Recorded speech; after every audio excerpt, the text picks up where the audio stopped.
அன்பர்களே வருக.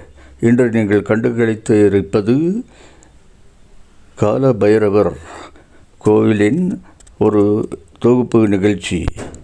இந்த கோவிலானது ஈரோடிலிருந்து காங்கயம் போகும் வழியில் இந்த கோவில் அமையப்பெற்றிருக்கிறது.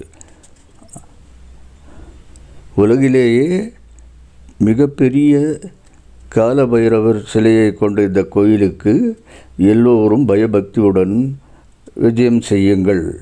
உங்களுடைய குறைகள் நிறைவேற அவரை தொழுது அவருடைய ஆசி பெற்று வாருங்கள். நன்றி, வணக்கம்.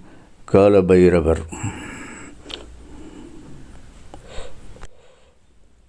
ஹில்ஸ்டார் வழங்கும் இந்த நிகழ்ச்சியை நீங்கள் கண்டுகளித்து சப்ஸ்கிரைப் செய்து எங்களுக்கு ஊக்கம் தாருங்கள்.